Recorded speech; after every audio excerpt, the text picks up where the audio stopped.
Hello friends, hello my dear students, my name is Paramesh Shukla. स्वागत है आप सभी का मेरे यूट्यूब चैनल शुक्ला ट्यूटोरियल्स में।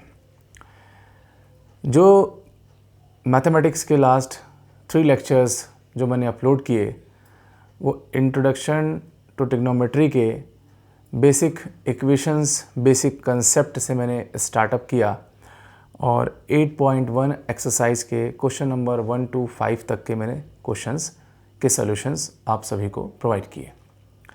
देखिए, एक स्टार्टिंग है, ये एक शुरुआत है और एक ऐसे प्लेटफॉर्म की जो है शुरुआत की है मैंने कि जहाँ तक मुझे नॉलेज है, जहाँ तक मुझे आता है, मैं उस विषय को, उस सब्जेक्ट को, उस टॉपिक को सोशल मीडिया, यूट्यूब के थ्रू अपने उन स्टूडेंट तक पहुँच सकूँ जिन्हें साइंस और मैथमेटिक्स में डाउट रहते हैं, समझने में परेशानी होती है और जितना कोशिश मैं कर रहा हूँ वहाँ तक मैं कोशिश पूरी करूँगा। और क्वेश्चन नंबर 1 to 5 तक के जितने सॉल्यूशंस मैंने दिए उन सभी को आप देखें, पसंद आए तो लाइक करें, सब्सक्राइब करें मेरा यूट्यूब चैनल शुक्ला ट्यूटोरियल्स। तो आज का जो पार्ट 2 है जिसमें हम क्वेश्चंस करने जा रहे हैं 1 से 5 तक जो हम कर चुके हैं, 6 से लेके आगे के नेक्स्ट क्वेश्चंस के सॉल्यूशंस में आज आपको यहाँ पे पूरे अच्छे तरीके से क्रिस्टल क्लियर समझाऊंगा। अगर किसी को कुछ भी डाउट हो, किसी स्टेप में कुछ परेशानी हो तो मुझे कमेंट बॉक्स में कमेंट कर सकता है, पूछ सकता है। मैं उसके जवाब, उसके सॉल्यूशंस आपको प्रोवाइड करूँगा। ठीक है, तो चलिए बिना किसी समय की बर्बादी करते हुए हम अपने टॉपिक पे पहुंचते हैं, आगे बढ़ते हैं और उनके सॉल्यूशंस को समझ के फिर क्वेश्चंस लगाते हैं। कोशिश यही करें कि सवालों को समझें और खुद लगाएं। ठीक है, खुद ट्राई करें। सॉल्यूशंस तो मैं यहाँ प्रोवाइड कर ही रहा हूँ, लेकिन कोशिश यही करिए कि आप उन्हें खुद लगाएं, खुद समझें। मैथमेटिक्स प्रैक्टिस की चीज़ है, प्रैक्टिस का सब्जेक्ट है। जितना प्रैक्टिस करेंगे उतना शार्प होंगे अपने सब्जेक्ट में। तो चलिए शुरुआत करते हैं क्वेश्चन नंबर 6 से, exercise 8.1 introduction to trigonometry, chapter number 8, class 10th NCERT। तो आइए लेट्स स्टार्ट। क्वेश्चन नंबर 6 आप देख सकते हैं। क्वेश्चन नंबर 6 NCERT 8.1 एक्सरसाइज का क्वेश्चन नंबर 6 क्या कह रहा है, देखेंगे सभी लोग। NCERT question number 6 8.1। देखिए, क्वेश्चन नंबर 6 कह रहा है if A and B are the acute angles such that cos A cos B then show that angle A equal to B। ठीक है, बड़ा ही आसान सवाल है। देखिए, मैंने आपको पहले भी समझाया है कि ये चैप्टर पूरी तरह से राइट एंगल ट्रायंगल के ऊपर बेस्ड है। सारा काम, सारा वर्कशीट इसी पे है। जो भी लॉ लगाएंगे सब इसी पर्टिकुलर फिगर के ऊपर ही लगाएंगे। ठीक है, आइए देखिए क्वेश्चन नंबर 6 समझते हैं। इसमें देखिए, क्वेश्चन लगाते समय सबसे पहले हमें जो हमारे पास गिवन होता है उसे हम सबसे पहले लिख लें। ठीक है, वी आर गिवन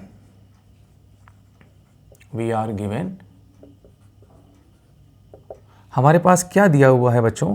हमारे पास दिया हुआ है कि cos A equal to cos B। तो बच्चों हमें प्रूफ करना है, टू प्रूव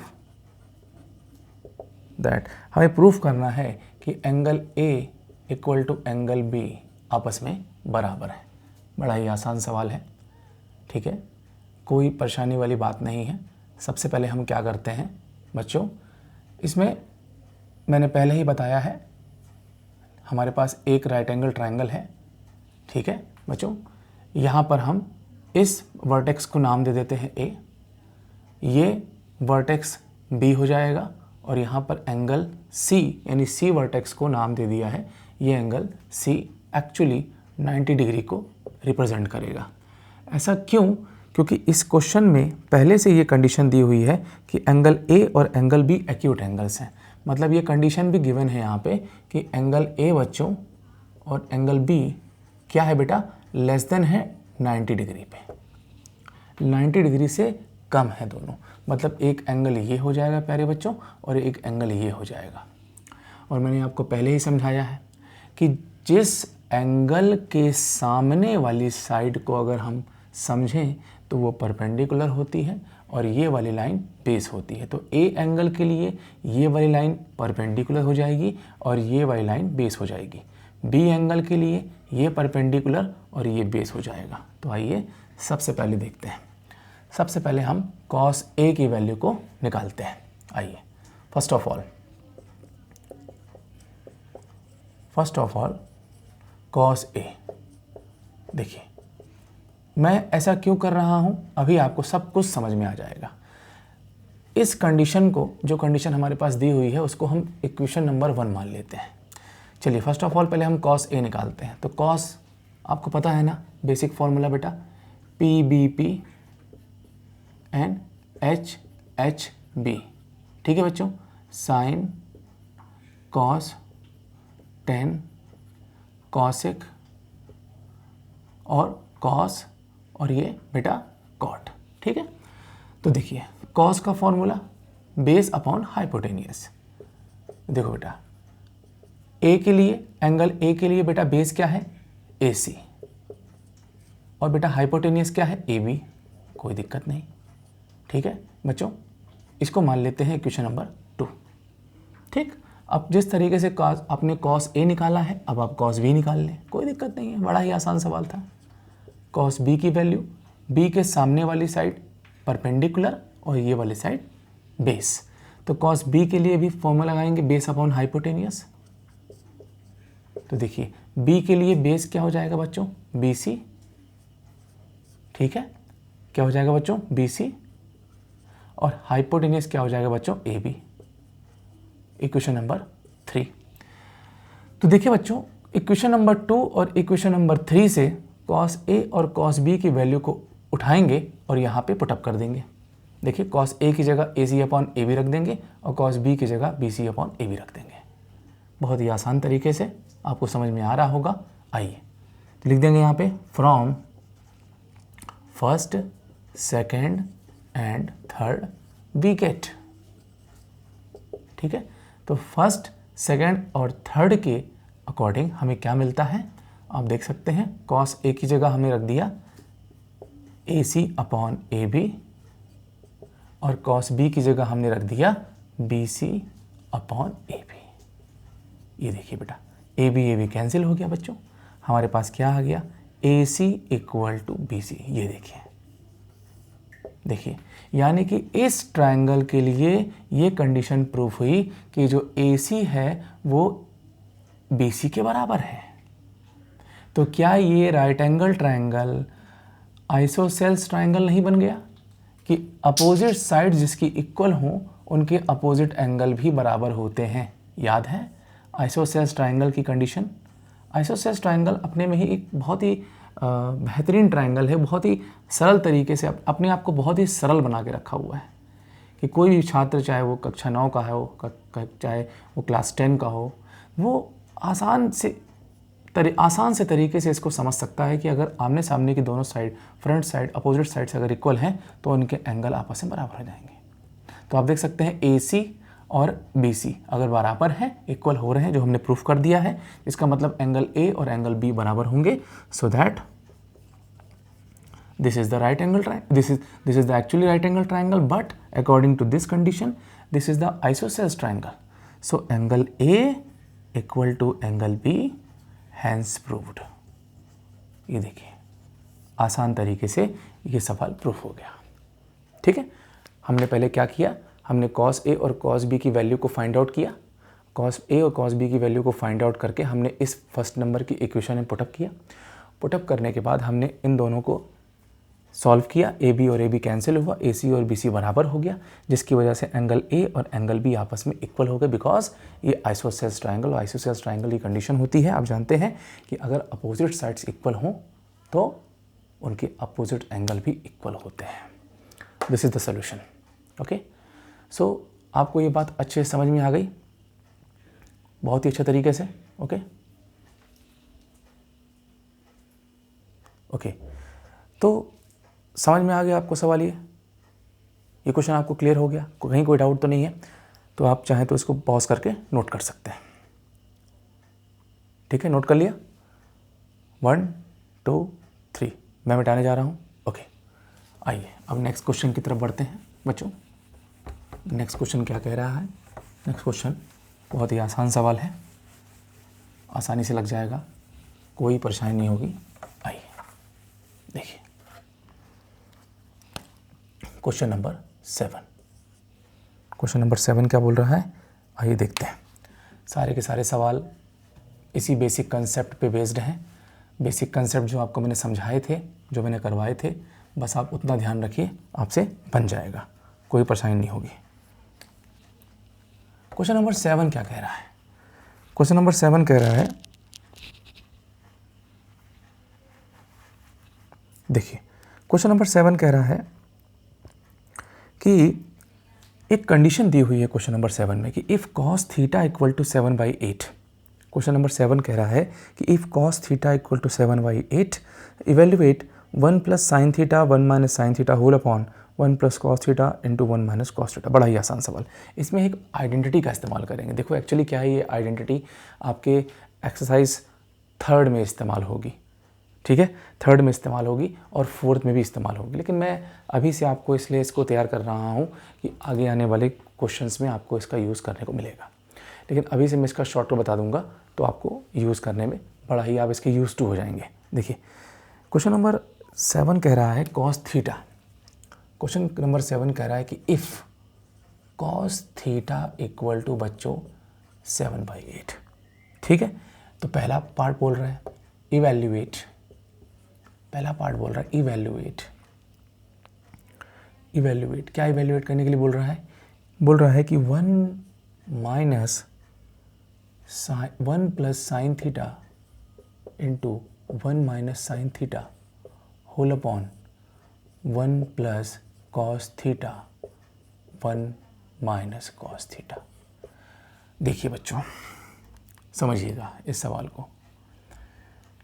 यहाँ पर सॉरी, ये कॉस थीटा नहीं, ये कॉट थीटा है। जो कंडीशन दी हुई है कॉट थीटा, ये कॉट थीटा है। ठीक है, देखिए कॉट थीटा इक्वल टू 7/8 दिया हुआ है। समझिएगा, कुछ करने की ज़रूरत नहीं है। सबसे पहले मैं आपको एक आइडेंटिटी के बारे में बता रहा हूँ, बेसिक आइडेंटिटी। देखिए बच्चों, बेसिक आइडेंटिटी पहली इस्तेमाल कर लेते हैं, कोई प्रॉब्लम नहीं है। वैल्यू को पुटअप करेंगे, सॉल्व करेंगे, इससे अच्छा है कि बेसिक आइडेंटिटी का इस्तेमाल कर लेते हैं। क्वेश्चन में नहीं दिया रहेगा कि आइडेंटिटी का इस्तेमाल नहीं करना है, आपको करना है, आप करिए। देखिए समझिए, आइडेंटिटी कहती है कि अगर sign square theta plus cos square theta में लिखूं और दोनों को ऐड करूं तो वो 1 के बराबर होता है। क्लियर है? ये एक आइडेंटिटी होती है, ट्रिग्नोमेट्री में पढ़ाई जाती है। आगे एक्सरसाइज नंबर 3 में 8.3 में आपको मिलेगा sine square theta plus cos square theta equal to 1। तो बच्चों sine square theta equal to 1 minus cos square theta हो जाएगा। बोलो हाँ है ना भाई, ये cos square theta right hand में चला गया, 1 माइनस कॉस स्क्वायर थीटा। अब इसी तरीके से कॉस स्क्वायर थीटा आप निकालेंगे तो वो sign square theta right hand side में शिफ्ट होगा, तो ये बन जाएगा 1 माइनस साइन स्क्वायर थीटा। तो ध्यान से देखिए, इनका इस्तेमाल हम यहाँ करने वाले हैं। एक कंडीशन आपने और देखी होगी, a minus B into A plus B अगर मैं लिखता हूँ तो दोनों मल्टीप्लाई होकर दोनों term A square minus B square बन जाते हैं। इसका भी इस्तेमाल यहाँ कर लेते हैं। आइए देखते हैं सोल्यूशन में। देखिए क्या सोल्यूशन कहता है बच्चों, 1 plus sine theta 1 minus sine theta a plus B into A minus B. समझ में आया? समझ में आ रहा है आप लोगों को कि a plus B into A minus B मतलब कि a square minus B square, यानी कि a plus B into A minus B की कंडीशन आपको साफ दिखाई दे रही है। यानी ये हो जाएगा 1 का square minus sine square theta whole upon, और 1 का स्क्वायर तो 1 ही होता है। बोलो हाँ है ना? इसी तरह से सिमिलरली नीचे वही होगा 1 plus cos theta into 1 minus cos theta. तो a plus B into A minus B, ये भी हो जाएगा 1 इसका square minus cos square theta, और इसको भी हम लिख सकते हैं 1। कोई दिक्कत तो नहीं। ज़रा ध्यान से देखिए यहाँ पे ये 1 minus cos square theta, 1 minus cos square theta, 1 minus sine square theta, 1 minus sine square, सबकी वैल्यू दी हुई है। 1 माइनस कॉस स्क्वायर थीटा की वैल्यू लिख देंगे यहाँ पे हम नीचे साइन स्क्वायर थीटा, और 1 माइनस साइन स्क्वायर थीटा बन जाएगा कॉस स्क्वायर थीटा। बोलो हाँ या ना? समझ में आ रहा सभी को? कोई दिक्कत तो नहीं है। अब ये cos square theta upon sine square theta बन जाएगा cos theta upon sine theta का होल स्क्वायर। बच्चों ध्यान दीजिए, cos theta upon sine theta क्या होता है? Cos theta upon sine theta होता है कॉट थीटा, बेसिक फॉर्मूला। तो cos theta upon sine theta हो जाता है बच्चों कॉट थीटा का स्क्वायर, और कॉट थीटा की वैल्यू दी हुई है 7/8। पुटअप कर दिया यहाँ पे 7/8 का स्क्वायर, यानी कि 7 का स्क्वायर 49, 8 का स्क्वायर 64। ये लीजिए आपका आंसर आ गया। ये है आपका आंसर। आप किताबों में दिया हुआ है, किताबों के अलावा जो सॉल्यूशंस उसमें दिए हुए हैं कि कॉट थीटा की मदद से साइन थीटा और कॉस थीटा की वैल्यू को निकाल के पुटअप करते फिर सॉल्व करते, कोई ज़रूरत नहीं थी।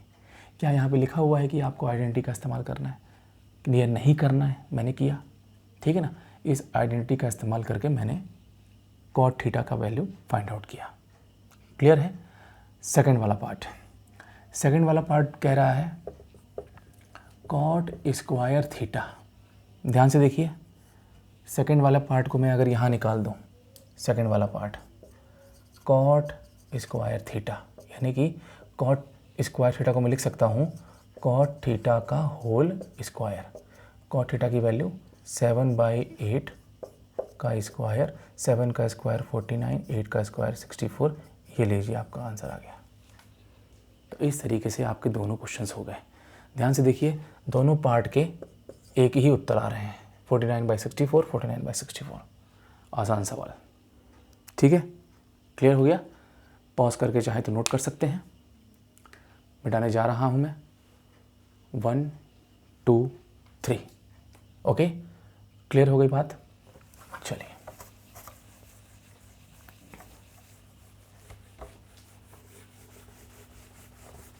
प्रैक्टिस करते रहें, सवाल लगाते रहें। जितना ज़्यादा चलेंगे उतनी धार बनेगी।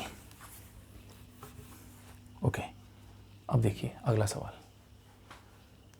नेक्स्ट क्वेश्चन है क्वेश्चन नंबर 6 और 7 के बाद क्वेश्चन नंबर 8।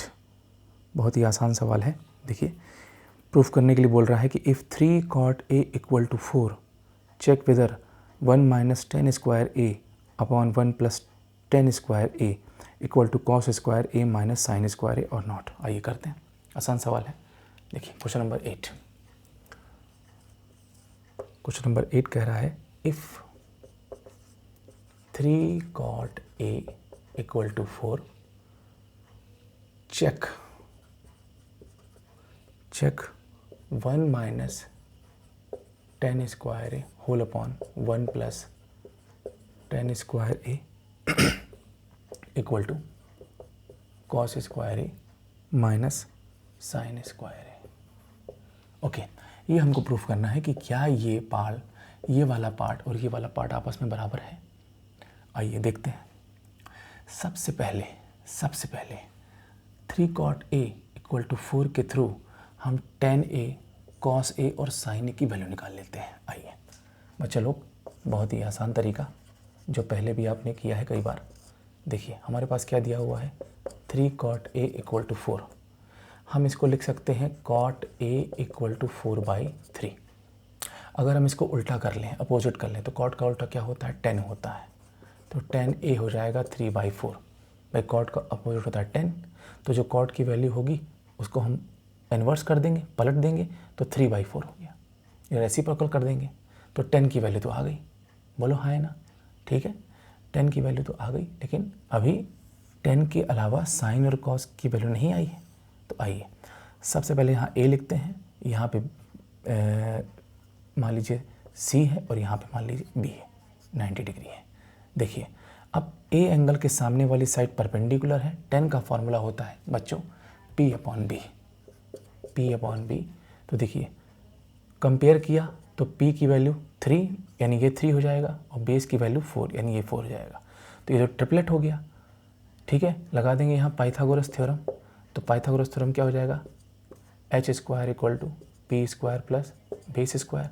तो p कितना है बच्चों 3 का स्क्वायर, बेस कितना है बच्चों 4 का स्क्वायर और h का स्क्वायर। तो h स्क्वायर 3 का स्क्वायर कितना हो जाएगा बच्चों 9, 4 का स्क्वायर 16, h बराबर √25 और 25 का स्क्वायर रूट कितना होता है 5। यानी कि बच्चों बेस 4, परपेंडिकुलर 3 और हाइपोटेनियस 5 आ गया। अब इसके बाद साइन ए की वैल्यू निकाल लेते हैं और कॉस ए की वैल्यू निकाल लेते हैं। आइए साइन ए देखिए, साइन ए का फॉर्मूला परपेंडिकुलर अपॉन हाइपोटेनियस। तो परपेंडिकुलर क्या है बच्चों 3 और हाइपोटेनियस कितना है 5 और cos A base upon hypotenuse. तो बेस कितना है 4 और हाइपोटेनियस कितना है 5। ये देखिए, आइए अब प्रूफ करते हैं। चलिए सबसे पहले लेंगे हम लेफ्ट हैंड साइड। सभी को समझ में आ रहा है, एकदम क्रिस्टल क्लियर है, कहीं कोई डाउट? अगर कोई डाउट हो तो कमेंट बॉक्स पे आप कमेंट कर सकते हैं। डाउट मत रखिएगा, पूछिएगा ज़रूर। अगर कहीं पे कोई भी परेशानी अगर लग रही हो किसी क्वेश्चन में कि ये स्टेप समझ में नहीं आ रहा है, तो मैं इसको फिर से राइटिंग में कमेंट में आपको क्लियर कर दूंगा। देखिए सबसे पहले मैं LHS लूँगा। LHS क्या है बेटा 1 माइनस LHS ये है, RHS ये है, 1 माइनस 10 स्क्वायर ए होल अपॉन 1 प्लस 10 स्क्वायर ए। आइए वैल्यू पुटअप करते हैं, ध्यान से देखिए। 10 की वैल्यू थी 3/4, तो 1 माइनस 3/4 का स्क्वायर आ गया। यहाँ पे 1 प्लस 3/4 का स्क्वायर आ गया। तो 1 माइनस 3 का स्क्वायर 9, 4 का स्क्वायर 16। यहाँ 1 प्लस 3 का स्क्वायर 9, 4 का स्क्वायर 16। देखिए ये हो जाएगा 16 LCM 16 minus 9 whole upon 16 LCM 16 plus 9। 16 से 16 कैंसिल हो गया, 16 में से 9 गया 7 बटे 16 प्लस 9 कितना हो गया 25। तो ये देखिए लेफ्ट हैंड साइड की वैल्यू कितनी आ गई 7/25। अब देखिए RHS देखते हैं। RHS कितना दिया हुआ बच्चों कॉस स्क्वायर ए माइनस साइन स्क्वायर ए। तो कॉस स्क्वायर ए माइनस साइन स्क्वायर ए। तो कॉस की वैल्यू बच्चों 4/5 का स्क्वायर, साइन स्क्वायर ए की वैल्यू 3/5 का स्क्वायर। सभी को समझ में आ रहा है, एकदम क्लियर दिखाई दे रहा है, बहुत बढ़िया। 4 का स्क्वायर हो गया 16/25, 3/5 का स्क्वायर 9/25। ये देखिए 25 कॉमन आ गया, 16 में से 9 गया 7। ये देखिए 7/25। लेफ्ट हैंड साइड की वैल्यू 7/25, राइट हैंड साइड की वैल्यू 7/25। इसका मतलब कि लेफ्ट हैंड साइड बराबर right hand side, yes both are equal to each other. ये है आपके क्वेश्चन नंबर 8 का सॉल्यूशन। सेपरेट लेके हमने प्रूफ किया, ठीक है।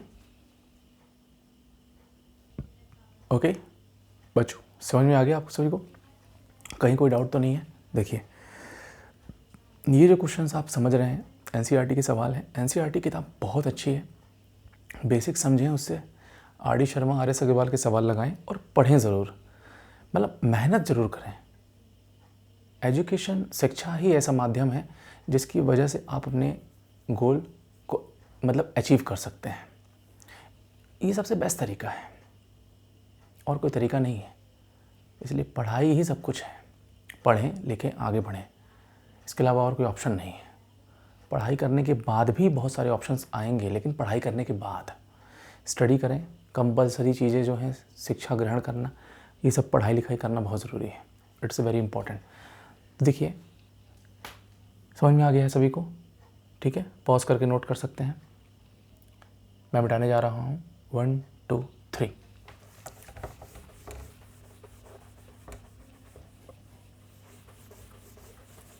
पढ़ते रहें, मेहनत करते रहें।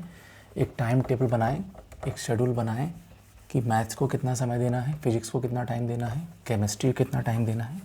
एक टाइम टेबल से पढ़िए, लापरवाही नहीं। पढ़ाई के साथ लापरवाही, सब कुछ करिए लेकिन पढ़ाई भी करिए। देखिए आइए क्वेश्चन नंबर 8 के बाद क्वेश्चन नंबर 9 की तरफ हम बढ़ते हैं। क्वेश्चन नंबर 9 क्या कह रहा है बच्चों? क्वेश्चन नंबर 9 कह रहा है कि एक राइट एंगल ट्राइंगल है, एक ट्राइंगल है, एक मतलब राइट एंगल ट्राइंगल्स में एक राइट एंगल भी है।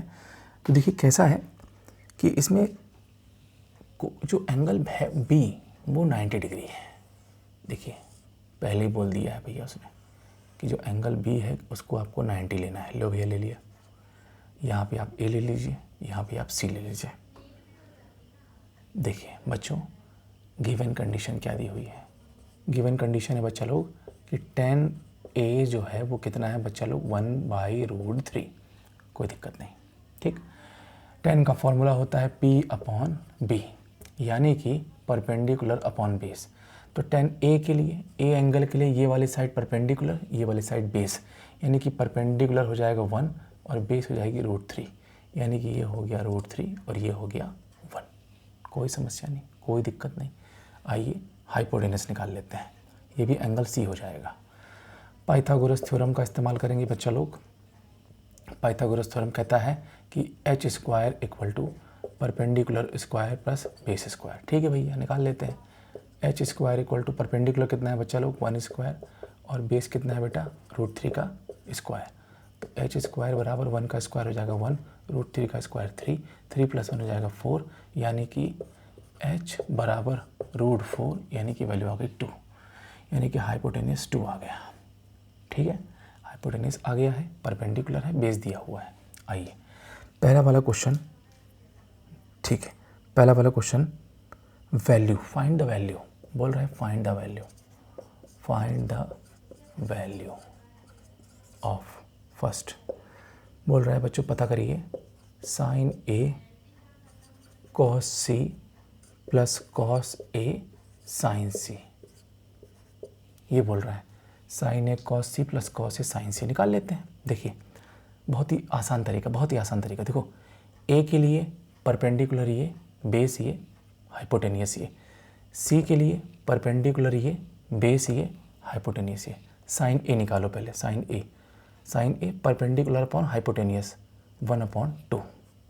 ये देखिए cos C के लिए base upon hypotenuse, cos C के लिए बेस अपॉन हाइपोटेनियस, बेस ये हाइपोटेनियस ये 1/2 प्लस cos A के लिए, cos A के लिए बेस अपॉन हाइपोटेनियस √3/2 और sin C, sin C, sin C के लिए perpendicular upon hypotenuse, perpendicular upon hypotenuse √3/2।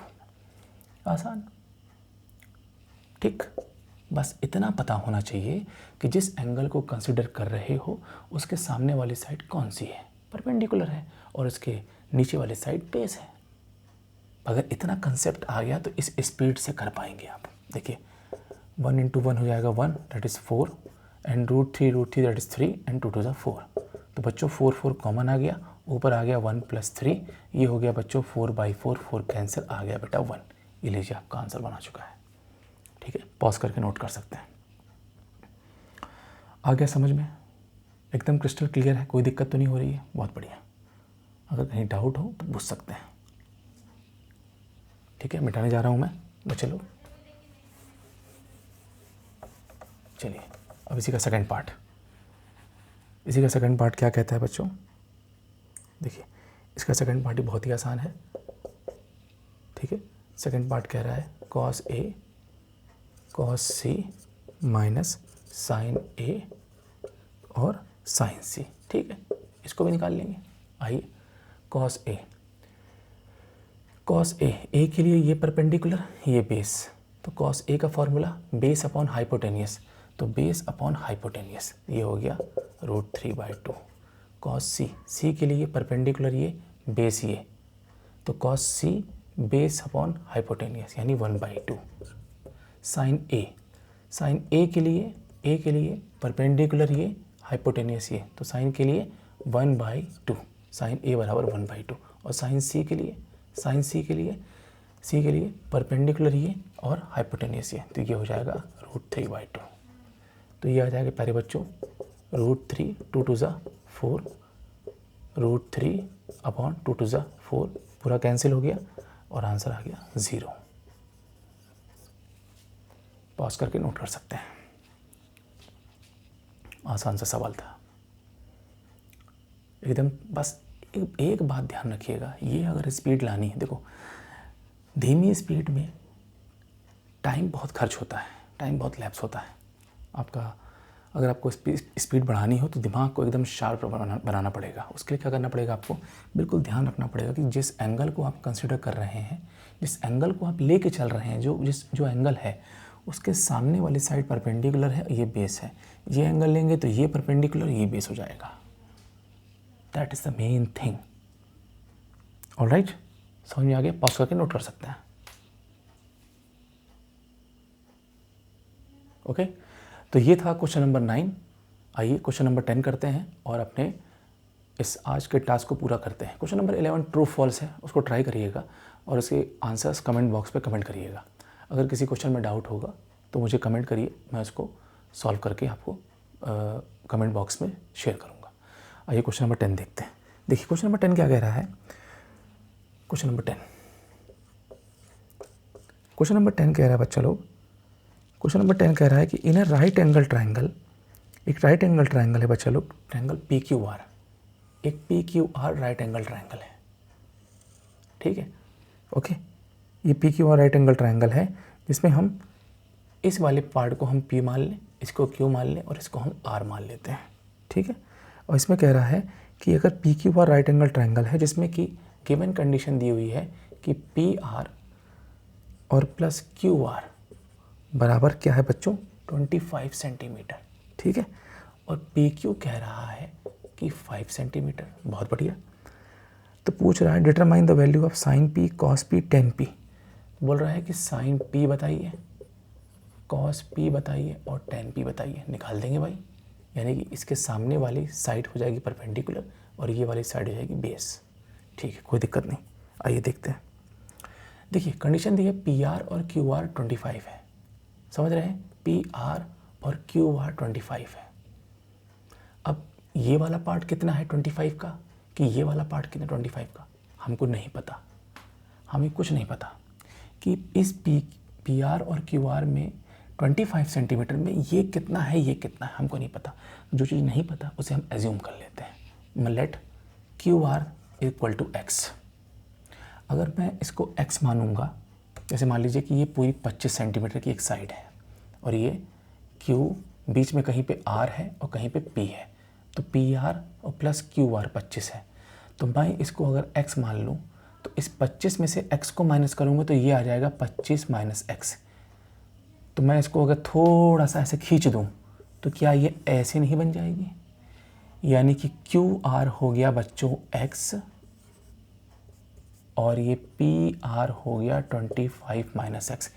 और मैं थोड़ा सा घुमा के इसको ऐसे कर दूँ तो देखो बच्चों, QR हो गया X और PR हो गया 25 माइनस X। समझ में आ गया?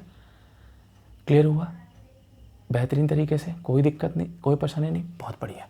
ठीक है, तो समझ में आ गया ना कि ये जो कन्फ्यूज़न क्रिएट करने के लिए सवाल था, ये इसीलिए था। तो सारा कन्फ्यूज़न क्लियर हो गया। तो आइए देखें, 25 माइनस X और PQ कितना दिया हुआ है प्यारे बच्चों, 5 सेंटीमीटर। आइए निकाल लेते हैं। अब यहाँ पे लगा देंगे हम बेहतरीन Pythagoras theorem. Now Pythagoras theorem का हम इस्तेमाल करेंगे बढ़िया तरीके से। H square equal to P square plus base square. आइए H की वैल्यू क्या है प्यारे बेटे, 25 माइनस X का स्क्वायर। P की वैल्यू क्या है बेटा, X का स्क्वायर, और बेस का स्क्वायर कितना है बेटा, 5 का स्क्वायर। ठीक है, देखिए अब यहाँ पे लगा दो A माइनस बी का होल स्क्वायर का फॉर्मूला। तो 25 का स्क्वायर कितना होता है बेटा, 625। X का स्क्वायर कितना होगा, X स्क्वायर, और 25 इंटू 2 इंटू X यानी कि 50X। X का स्क्वायर हो जाएगा X स्क्वायर, 5 का स्क्वायर 25। X स्क्वायर से X स्क्वायर कैंसिल हो गया बच्चों। ठीक है, एक काम करो, इस वाले पार्ट को इधर ले जाओ, 25 को इधर ले आओ, तो 625 माइनस 25 ये हो जाएगा 50X पॉजिटिव, क्योंकि नेगेटिव चला गया राइट में, पॉजिटिव बन गया। 625 में से 25 गया, कितना बचा बेटा, 600 और इक्वल टू 50, यानी कि 0 0 कैंसिल हो गया। 5 1 जा 5, 5 1 जा 5 एंड 5 2 जा 10, यानी कि X की वैल्यू कितनी आ गई बच्चों, 12 सेंटीमीटर। ये देखिए, यानी कि X कितना आ गया बच्चों, 12 सेंटीमीटर। और इसी में से 25 में से मैं X को यानी कि 12 को माइनस करूँगा, यानी कितना आ जाएगा बच्चों, 13 सेंटीमीटर। ये देखिए ट्रिपलेट बन गया, ट्रिपलेट। 12, 13 एंड 5, यानी कि जो नया ट्रायंगल मिलेगा कुछ ऐसा मिलेगा PQR, ये P, ये Q और ये R, यानी कि ये हो गया तुम्हारा 13, ये तुम्हारा हो गया 12 और ये तुम्हारा हो गया 5। भाई तभी देखो प्रूफ हो गया ना कि PR और QR कितना है 25, तो 12 13 25। समझ में आ गया सभी को? बहुत बढ़िया। अब निकाल लेते हैं। देखो ये 90 है, ये P एंगल है। क्या निकालने के लिए बोल रहा है बेटा? Sine P cos P tan P। अरे अब तो इजी है, सब कुछ तो आ गया है। साइन P यानी कि परपेंडिकुलर अपॉन हाइपोटेनियस। परपेंडिकुलर कितना है बच्चों? 12, हाइपोटेनियस कितना है? 13। ये दीजिए cos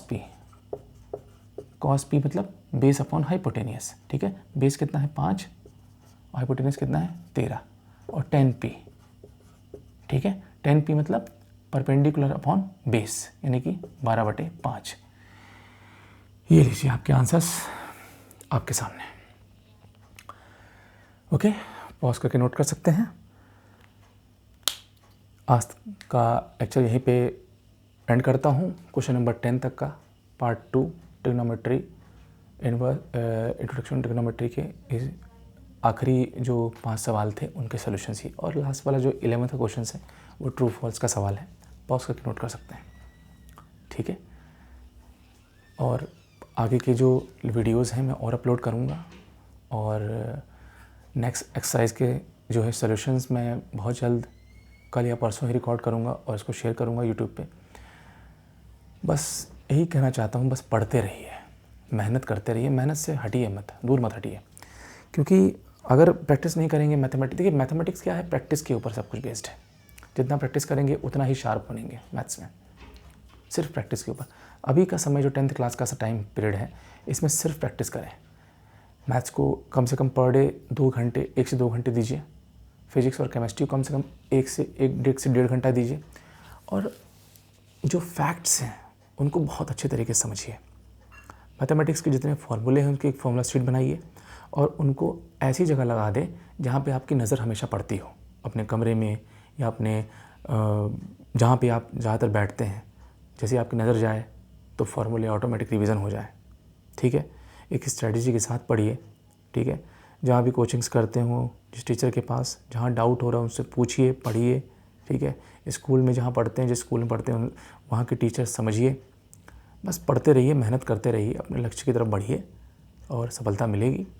और अगर मेरा वीडियो पसंद आए तो लाइक करें, सब्सक्राइब करें मेरे चैनल को और अपने दोस्तों तक पहुँचाएँ।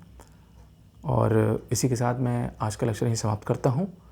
NCERT से कंसेप्ट समझते रहें, एग्ज़ाम्पल ज़रूर लगाएं, और RD शर्मा है, RS अग्रवाल है, इनको पढ़ते रहें। अच्छी किताबें हैं, बढ़िया किताबें हैं, ठीक है।